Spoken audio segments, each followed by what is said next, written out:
Good morning, good morning, good morning mga ka-showbiz. Dako muna tayo sa ibang showbiz balita. Ano ito? Aljur Abrenica may 3 anak na. Kay AG Rabal, Senator Robin Padilla na pareact. Yan po yung ating bibigyan ng komento reaction. Opinion at ang video na yan ay galing po sa channel ni Showbiz Trend Update. Nasa description po yung link na kanyang channel para mabisita nyo po mga ka-showbiz. Pero syempre kung hindi ka pa nakapag-subscribe dito sa ating channel, huwag niyong kalimutan na mag-subscribe at i-hit ang notification bell para laging mauna ka sa mga bagong balitang showbiz. Panoorin at pakinggan ang buong detalye at ikaw na ang humusga.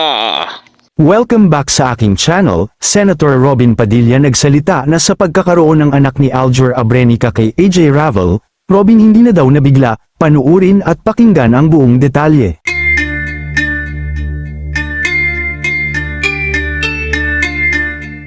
Nagpahayag nga ang action superstar at senador na si Robin Padilla na hindi niya alam na mayroon ng 3 anak ang dati niyang manugang na aktor na si Aljur Abrenica sa bago nitong karelasyong aktres na si AJ Ravel.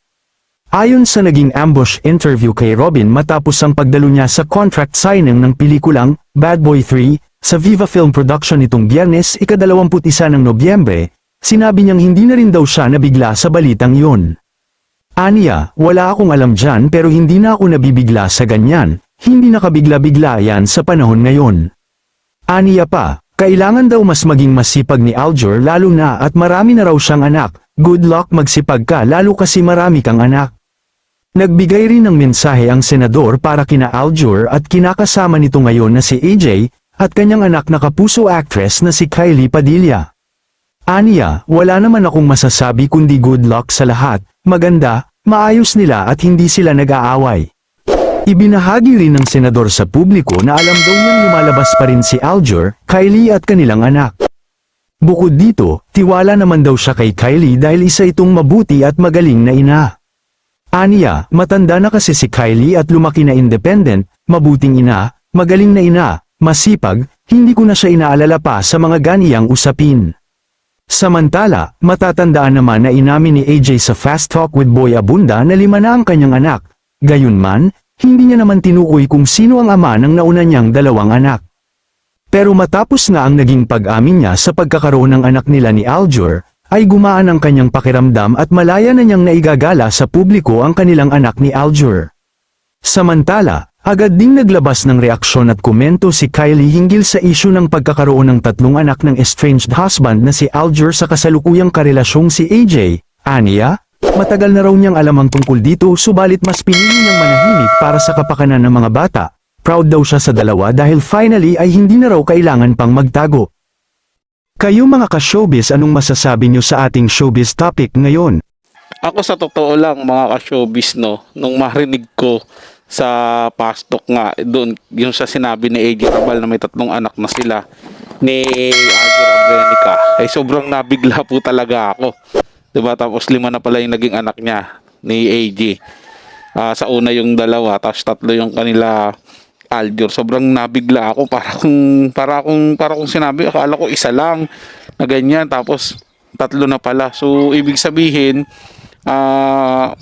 dati pa may relasyon na sila kung gano'n. Pero syempre, hindi yun ang punto dun eh. Diba? Kasi dati, ano pa nila eh, dinidinay pa nila, nililihim pa nila. Tapos ganun pala, 3 na pala yung anak nila. So, si Senator Robin, medyo hindi na nabigla. Syempre, kahit siya naman, nung mga kabataan niya, diba? Alam naman natin, Robin Padilla yan eh. Marami ang naging babae sa buhay niyan. Pero Aljur Abrenica, siyempre hindi naman natin kilala na ganyan yung pagkatao niya. Siyempre talagang mabibigla tayo dahil wala tayong alam at hindi rin naman tayo katulad nila na sobrang palikero. I mean, maraming mga babae. Hindi naman tayo ganun. One man lang, ano lang tayo eh. One woman man. Ganun po tayo. Mga ka-showbiz. Ganyan pa man sana lang maging sila yung ituloy-tuloy nila yan dahil gusto naman nila yan. Nakikita ko naman happy sila ngayon at tama sinabi ni Senator Robin, dapat magsipag sila At tama yung sinabi niya na kayang-kaya ni Kylie Padilla na nakita naman natin kung gaano rin katatag si Kylie Padilla. At sana makahanap si Kylie Padilla ng tamang lalaki para sa kanya. At kung itinadhana naman na si Jack Roberto yun, sana pangatawanan niya kasi maraming lumalabas na balita na si Jack nga daw masugid o nanliligaw na kay Kylie Padilla. Abangan na lang natin yung mga susunod na mangyayari. Mga ka-showbiz, sana nagustuhan nyo yung ating pinag-usapan sa araw na to. Kung may suggestion kayo or mga gustong paggawa ng reaction, komento nyo dyan sa ating comment section. Pag-usapan natin yan at pupusuan ko yan, mga ka-showbiz. Para sa mga bagong balitang showbiz, ugaliang tumutok dito sa ating channel at mag-subscribe at hit ang notification bell para laging mauna ka sa mga bagong balitang showbiz.